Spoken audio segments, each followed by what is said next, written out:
আসসালামু আলাইকুম ওরহমতুল্লাহি ওবারাকাতু।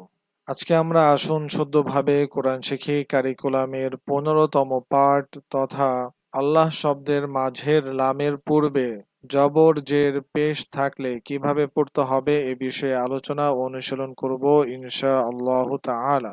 আজকের ক্লাসটি খুবই গুরুত্বপূর্ণ। শুরু থেকে শেষ পর্যন্ত মনোযোগ সহকারে দেখবেন, ইনশাআল্লাহ অনেকটা উপকৃত হবেন। খুব ভালোভাবে খেয়াল করুন। আল্লাহ শব্দের মধ্যের লামের ডানের হরফে জবর বা পেশ থাকলে আল্লাহ শব্দের লামকে মোটা করে পড়তে হয়, অর্থাৎ ল পড়তে হয়। ভালোভাবে খেয়াল করুন। এই যে আল্লাহ শব্দের মাঝখানে যে লামের উপরে তাসদিদ আছে, এই লামের কথা বলা হচ্ছে। এই লামের আগের হরফে যদি জবর অথবা পেশ থাকে তখন আমরা ল পড়ব। এই মাঝখানে লামের আগে এই যে এর সাথে যে আরেকটা উঁচু দাগ আছে, এটাও কিন্তু লাম। এই লামেও যদি জবর পেশ থাকে তখনও ল পড়তে হবে। মোট কথায় এই মাঝখানে লামের আগে যদি জবর পেশ থাকে তাহলে ল পড়তে হবে। হামজা নুন জের ইন, নুন লাম জবর নাল, ইন নাল, লাম খারা জবর ল, ইন নাল, হা জবর হা, ইন্নাল্লাহা। এই যে এখানে কিন্তু ওয়াজিব গুন্না হচ্ছে। ইন্নাল্লাহা যদি থামা হয় কি হবে?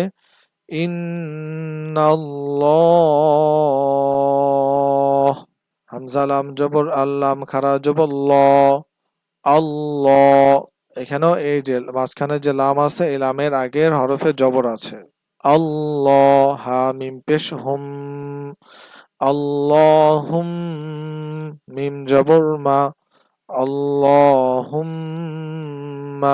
সিন বা পেশ সুবে, হা আলিফ জবর হা, সুবে হা। নুন লাম জবর নাল, সুবে হানাল, লাম খারা জবর ল, সুবে হানাল্লাহ, হা জের হি, সুবহানাল্লাহি। থামলে হবে সুবহানাল্লাহ। হামজা লাম জবর আল্লাম খারা জবর ল, আল্লাহ, হা পেশ হু, আল্লাহু। হামজা কাফ জবর আক, আল্লাহু আক। বা জবর বা, আল্লাহু আকবা। র পেশ রু, আল্লাহু আকবার। থামলে হবে আল্লাহু আকবার। যে হরফে থামা হয় ওই হরফটা জজম হয়ে যায়। তাহলে কেমন যেন বা র জবর বার, আল্লাহু আকবার।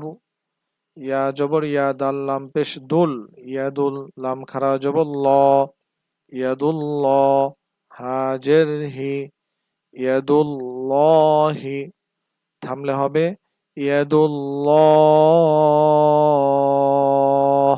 র জবর র, সিন ওয়াও পেশ সু, রসু, লাম লাম পেশ লুল, রসুলুল, লাম খারা জবর ল, রসুলুল্লাহ, হাজের হি, রসুলুল্লাহি, রসুলুল্লাহ।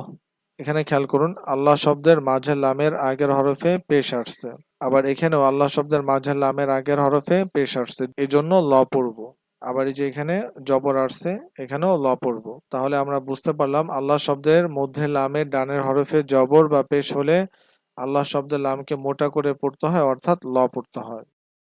আল্লাহ শব্দের মধ্যে লামের ডানের হরফে জের হলে আল্লাহ শব্দের লামকে পাতলা করে পড়তে হয়, অর্থাৎ লা পড়তে হয়। তো যখন এই যে মাঝখানে যে লামটা আছে, এই লামের আগের হরফে জের থাকবে তখন আমরা এটাকে লা পড়বো। সহজভাবে আমরা মনে রাখতে পারি, আল্লাহ শব্দের মাঝে লামের আগের হরফে যদি জের হয় তখন আমরা লা পড়বো।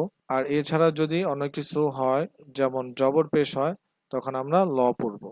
বা সিন জের বিস, মিম লাম জের মিল, বিস মিল, লাম খারা জবর লা, বিসমিল্লাহ, হাজের হি, বিসমিল্লাহি। হামজা লাম জবর আল, হা মিম জবর হাম, আল হাম, দাল পেশ দো, আল হামদু, লাম লাম জের লিল, লাম খারা জবর লা, লিল্লাহ, আলহামদুলিল্লাহ, হাজের হি, আলহামদুলিল্লাহি, দাল ইয়া জের দি, নুন লাম জের নীল, দীনিল, লাম খারা জবর লা, দীনিল্লাহ, হা জের হি, দীনিল্লাহি।